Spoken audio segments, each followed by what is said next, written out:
Hi everyone, this is robin और मैं आपको वेलकम करता हूं अनअकैडमी लाइव एसएससी एग्ज़ाम्स के इस प्लेटफॉर्म पे जहां पर हम डिस्कशन करेंगे इडियम्स का from the SP Bakshi general English book.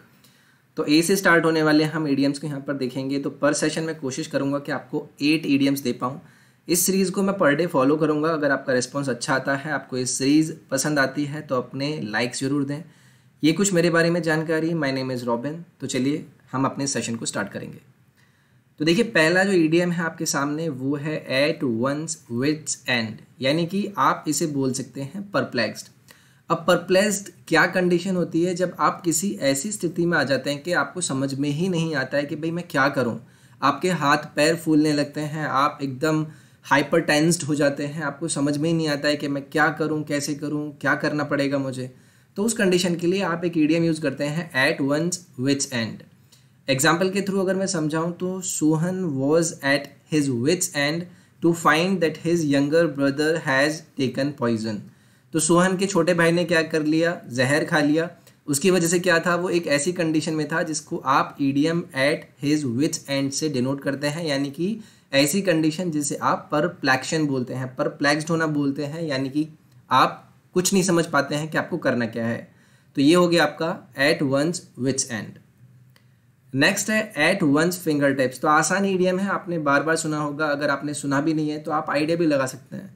हम जब ये बोलते हैं कि भाई ये चीज़ ना मेरी उंगलियों पर है, तो उंगलियों पर किन्हीं चीज़ों का होना आप बोलते हैं कि आपको उसके बारे में संपूर्ण ज्ञान है, आपको सारी चीज़ें पता है उसके बारे में। तो यानी कि आपको किसी चीज़ की कंप्लीट नॉलेज जब होती है तो उस कंडीशन में आप बोलते हैं कि this thing is at my finger tips, यानी कि एट वंस फिंगर टिप्स का एग्जाम्पल अगर मैं यहाँ पर देने की बात करूँ, all the rules of synthesis are is finger tips, यानी कि जो भी रूल्स हैं सिंथेसिस के वो क्या है? उसके फिंगर टिप्स पे हैं, मतलब कि उसको उसकी क्या है?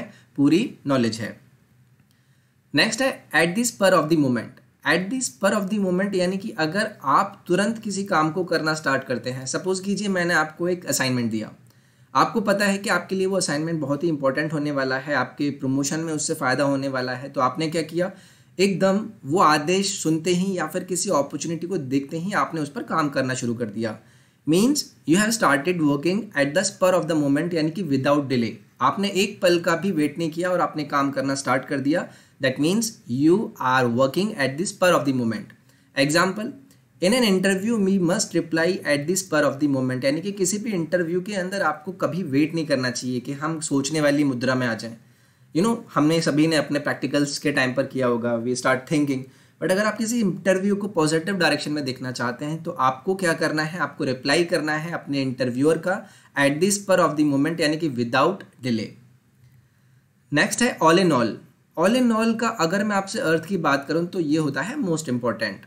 अगर आपके लिए मैं बात करूं कि आपके mummy papa they are all in all for you, यानी कि आपके माता पिता आपके लिए क्या है? मोस्ट इंपॉर्टेंट हैं। तो इसके लिए आप यूज़ करते हैं ऑल इन ऑल, यानी कि मेरे लिए सब कुछ। As she was the only son in a big family he was all in all in his home. तो आपने देखा होगा कि भी किसी भी घर के बड़े जो बेटे होते हैं उनको ज़्यादा इंपॉर्टेंस मिलती है। अगर आप बड़े हैं तो आप फील करते होंगे, अगर आप छोटे हैं तो आप भी फील करते होंगे। ठीक है, तो as he was the only son, अपनी बड़ी फैमिली के अंदर वो अकेला बेटा था, तो वो क्या था? सबके लिए ऑल इन ऑल था, यानी कि मोस्ट इंपॉर्टेंट था। नेक्स्ट है एट क्लोज क्वार्टर्स। तो देखिए, एट क्लोज क्वार्टर्स का अर्थ ये होता है कि अगर आप किसी परिस्थिति को, किसी व्यक्ति को बहुत ही बारीकी से समझते हैं, बहुत ही बारीकी से परखते हैं, तो आप बोलते हैं कि आप उसको बहुत ही क्लोज क्वार्टर से एनालिसिस कर रहे हैं, मतलब आप उसका एग्जामिनेशन करते हैं बहुत ही क्लोजली। एग्जाम्पल के थ्रू बात करूँ, many of my friends proved selfish eight close quarters, यानी कि ऐसी कंडीशन जब मैंने देखा उनको, जब मैंने उनको परखा तो वो क्या हुए? वो सेल्फिश साबित हुए। कौन? बहुत से मेरे दोस्त।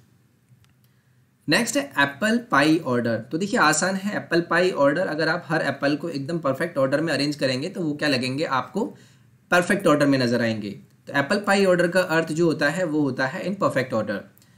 On the eve of inspection everything was kept in apple pie order, यानी कि जब इंस्पेक्शन की शाम आई तो सारी चीज़ें क्या थी? एप्पल पाई ऑर्डर में थी, यानी कि बहुत अच्छे से वो अपने ऑर्डर में थी।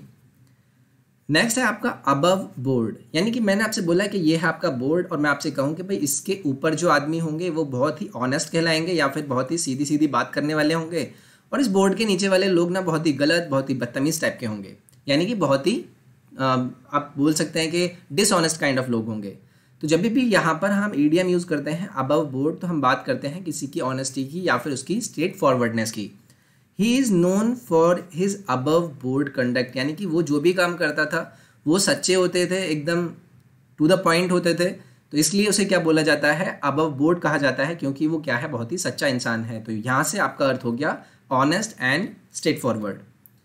नेक्स्ट है आपका अबव ऑल। अबव ऑल यानी कि किसी के लिए किसी चीज़ का सब कुछ होना। अगर मैं आपसे कहूँ कि you are above all to me, यानी कि आप मेरे लिए क्या है, सबसे आगे हैं, सबसे पहले आप ही हैं। सो बिफोर एवरीथिंग एल्स, आप मेरे लिए अगर हैं तो मैं आपके लिए बोलूँगा कि you are above all to me. So above all यानी कि सबसे पहले। ही इज़ ब्लंट, ये क्या है, बहुत ही ज़्यादा मंद बुद्धि है, यानी कि वो क्या है, बहुत ही ज़्यादा फट जाता है या फिर बहुत ही ज़्यादा उखड़ जाता है। एंड डेयर डेविल, और क्या है, वो बहुत ही डेयर डेविल का काइंड ऑफ व्यक्ति है। सो ये था आपका एसपी बख्शी के ईडीएम फ्रेजेस का पहला सेशन, जहाँ पर मैंने आपको लगभग 8 ईडीएम्स कराए। डेली बेसिस पर क्लास होगी, फायदेमंद अगर आपको लगती है तो please do like it, share करें अपने फ्रेंड्स के साथ, सब्सक्राइब करें चैनल को, और उसके साथ साथ आप टेलीग्राम और इंस्टाग्राम के प्लेटफॉर्म को ज़रूर फॉलो करें, जहाँ पर रेगुलर वीडियोज़ एंड अपडेट्स आपको मिलती हैं। मैं नेक्स्ट सेशन में आपके साथ मिलता हूँ, अपना ख्याल रखिए, take care, bye bye, thank you.